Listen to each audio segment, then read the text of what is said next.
a WikiVidi documentaries production. Don't forget to like and subscribe. Enjoy. J. Paul Getty. Jean Paul Getty, known widely as J. Paul Getty, was a British-American petrol industrialist and the patriarch of the Getty family. He founded the Getty Oil Company, and in 1957 Fortune magazine named him the richest living American, while the 1966 Guinness Book of Records named him as the world's richest private citizen, worth an estimated $1.2 billion. At his death, he was worth more than $6 billion. A book published in 1996 ranked him as the 67th richest American who ever lived, based on his wealth as a percentage of the concurrent gross national product. Despite his vast wealth, Getty was famously frugal, notably negotiating his grandson's Italian kidnapping ransom in 1973. Getty was an avid collector of art and antiquities. His collection formed the basis of the J. Paul Getty Museum in Los Angeles, California, and over $661 million of his estate was left to the museum after his death. He established the J. Paul Getty Trust in 1953. The trust is the world's wealthiest art institution and operates the J. Paul Getty Museum complexes, the Getty Center, the Getty Villa and the Getty Foundation, the Getty Research Institute, and the Getty Conservation Institute. Early life and education. Getty was born into an Irish-Scots family in Minneapolis, Minnesota, to Sarah Catherine McPherson and George Getty, who was an attorney in the insurance industry. Paul was raised to be a Methodist by his parents. His father was a devout Christian Scientist and both were strict teetotalers. In 1903, when Paul was 10 years old, George Getty traveled to Bartlesville, Oklahoma, and bought the mineral rights for 1,100 acres of land. Within a few years Getty had established wells on the land which were producing 100,000 barrels of crude oil a month. As newly minted millionaires, the family moved to Los Angeles to escape the harsh Minnesota winters. At age 14 Paul attended Harvard Military School for a year, followed by Polytechnic High School, where he was given the nickname Dictionary Getty because of his love of reading. He became fluent in French, German,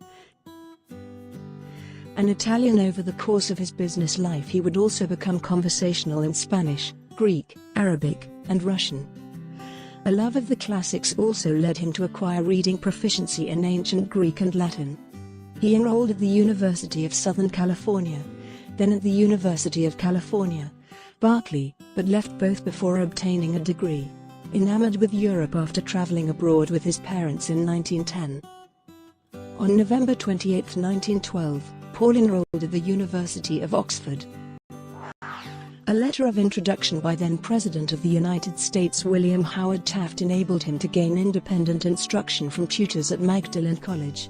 Although he did not belong to Magdalen, he claimed that the aristocratic students accepted me as one of their own, and he would fondly boast of the friends he made, including Edward VIII, the future King of the United Kingdom and Emperor of India.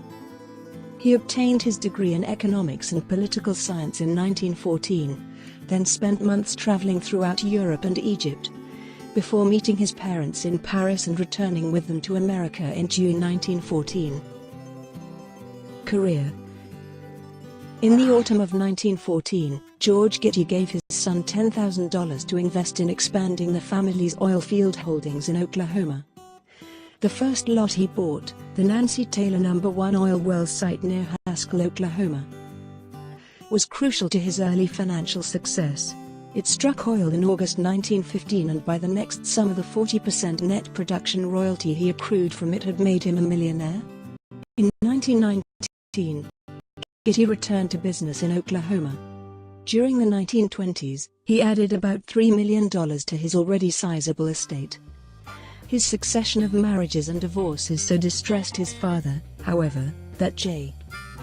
Paul inherited a mere $500,000 of the $10 million fortune his father George had left at the time of his death in 1930.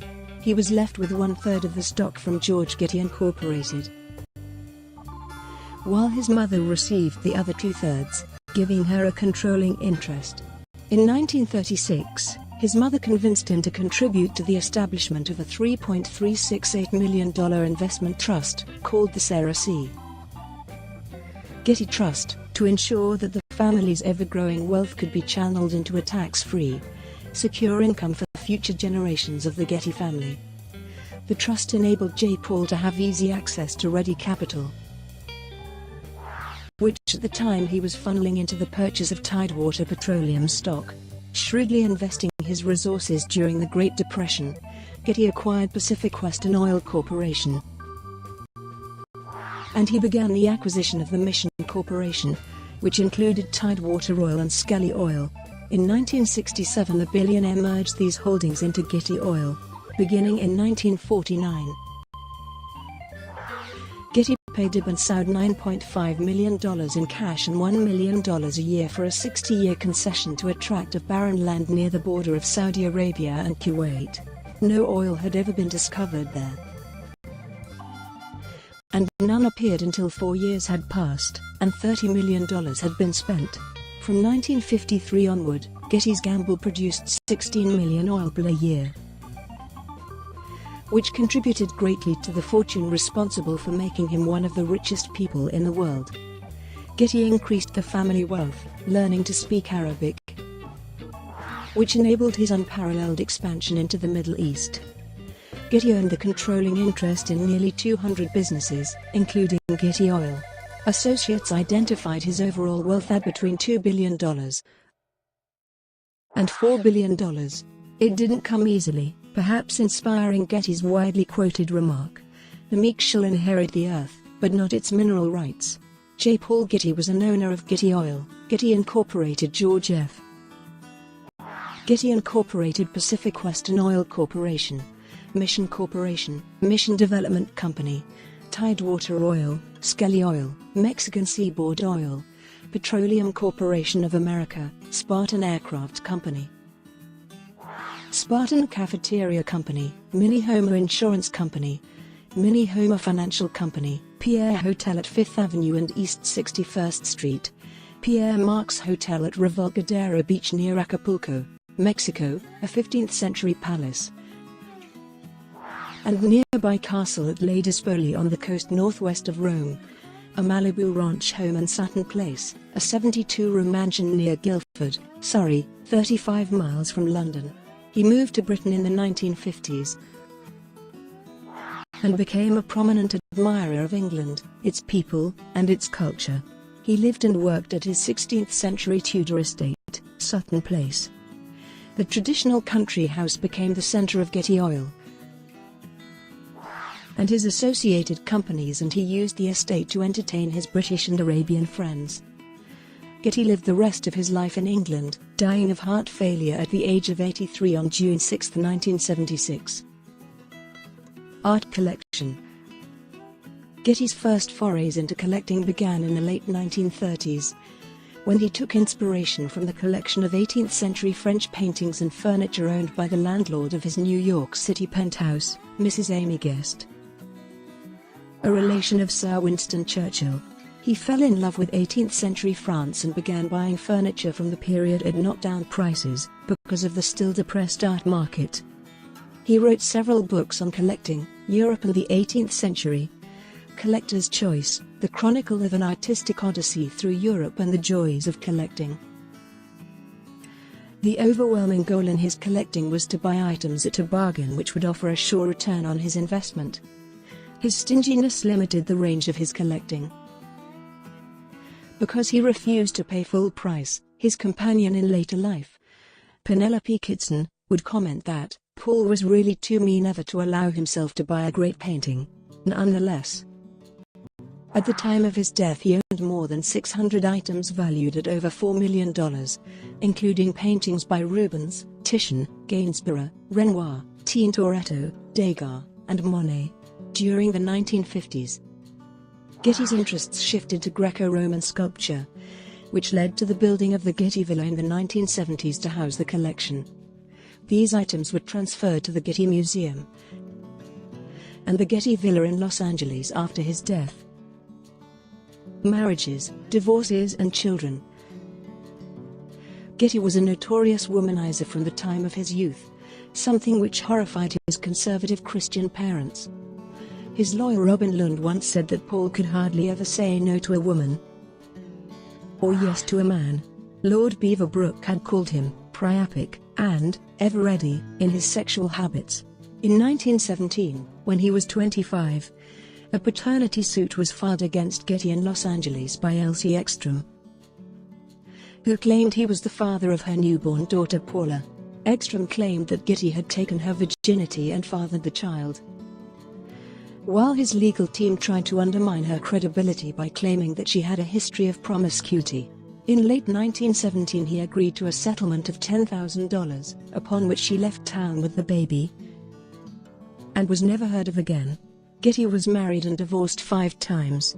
He had 5 sons with 4 of his wives. At age 99, in 2013, Getty's 5th wife, Louise, now known as Teddy Getty Gaston, published a memoir reporting how Getty had scolded her for spending money too freely in the 1950s on the treatment of their 6-year-old son, Timmy, who had become blind from a brain tumor.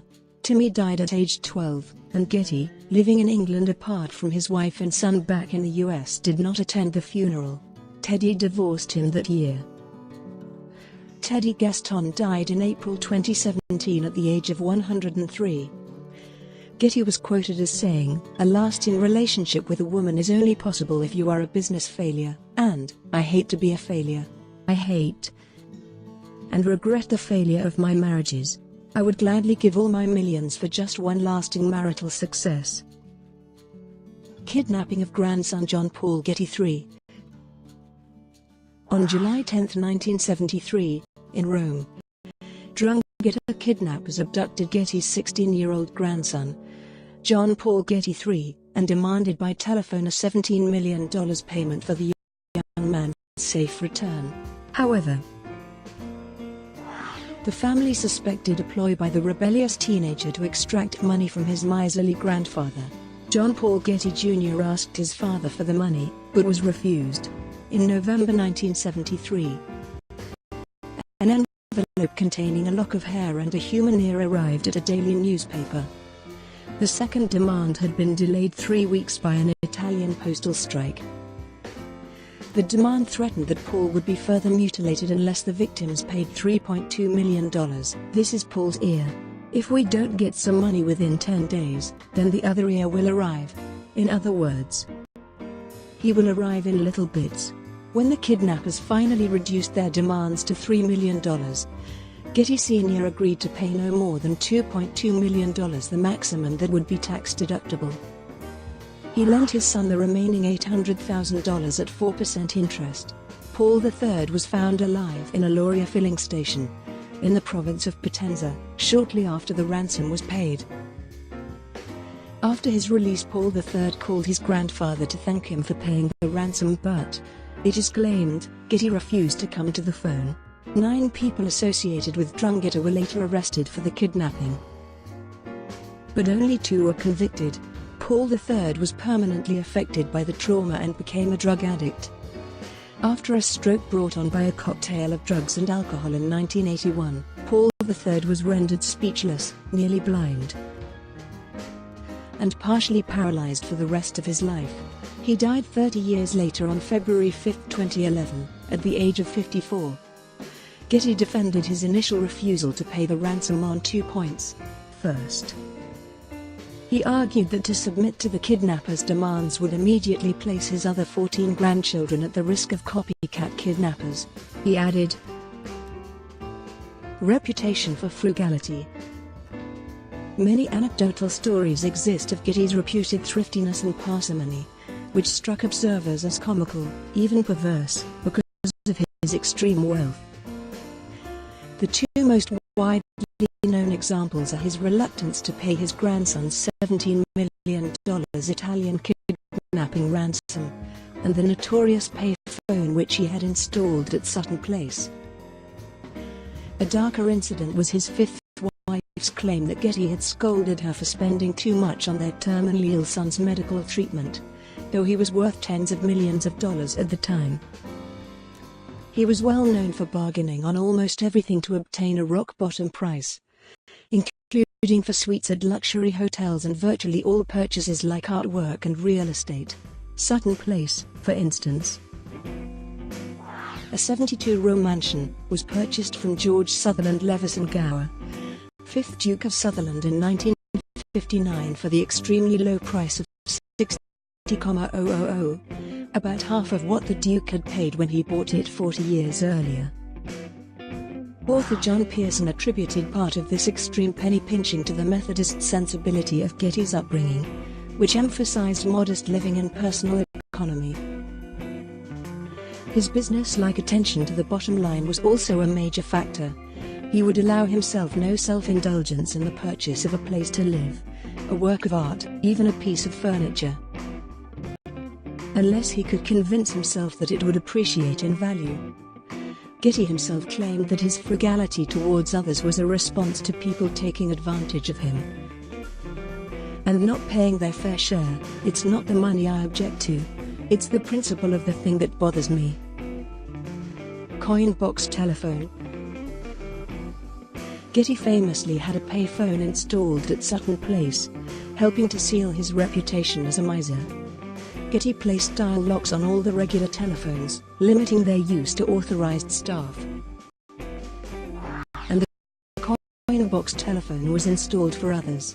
In his autobiography, he described his reasons when speaking in a televised interview with Alan Wicker in February 1963. Getty said that he thought guests would want to use a payphone. After 18 months, Getty explained, the in and out traffic flow at Sutton subsided. Management and operation of the house settled into a reasonable routine. With that, the pay telephone was removed, and the dial locks were taken off the telephones in the house. Later years and death. On June 30, 1960, Getty threw a 21st birthday party for a relation of his friend, the 16th Duke of Norfolk, which served as a housewarming party for the newly purchased Sutton Place. 1,200 guests consisting of the cream of British society were invited.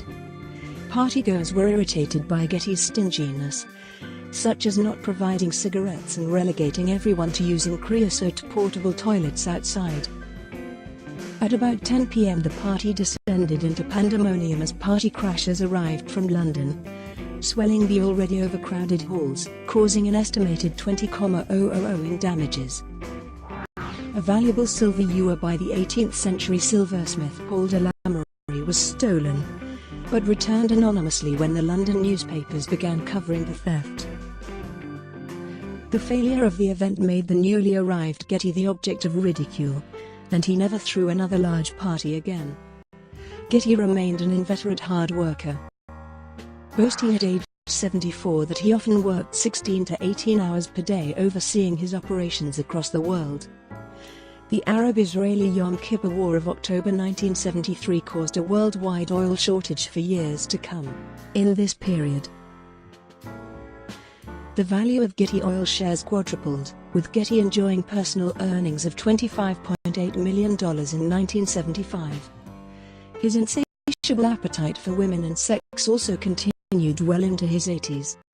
He used an experimental drug, H3, to maintain his potency. Getty met the English interior designer Penelope Kitson in the 1950s and entrusted her with decorating his homes and the public rooms of the oil tankers he was launching.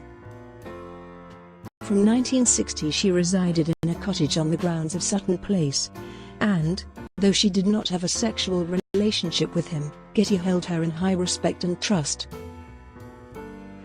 Other mistresses who resided at Sutton Place included the married Mary Tesia, a distant cousin of the last Tsar of Russia, Lady Ursula Darbo, who had close connections to the British royal family, and Nicaraguan-born Rosabella Birch. The New York Times wrote of Getty's domestic arrangement that Getty ended his life with a collection of desperately hopeful women, all living together in his Tudor mansion in England, none of them aware that his favorite pastime was rewriting his will, changing his insultingly small bequests, $209 a month to one, $1,167 to another. Only Penelope Kitson received a handsome bequest upon Getty's death, 5,000 Getty Oil shares, which doubled in value during the 1980s, and a $1,167 monthly income. Getty died June 6, 1976, in Sutton Place near Guildford, Surrey, England. He was buried in Pacific Palisades, Los Angeles County, California at the Getty Villa. The gravesite is not open to the public. Media portrayals. The 2017 film All the Money in the World, directed by Ridley Scott and adapted from the book Painfully Rich, The Outrageous Fortunes and Misfortunes of the Heirs of J. Paul Getty by John Pearson, is a dramatization of the abduction of Getty's grandson. Kevin Spacey originally portrayed Getty. However, after multiple sexual assault allegations against the actor, his scenes were cut and reshot with Christopher Plummer, who was nominated for the Academy Award for Best Supporting Actor for the performance. The Kidnapping is also dramatized in first season of the American anthology drama series Trust, in which Getty is portrayed by Donald Sutherland. Brought to you by WikiVidi Documentaries.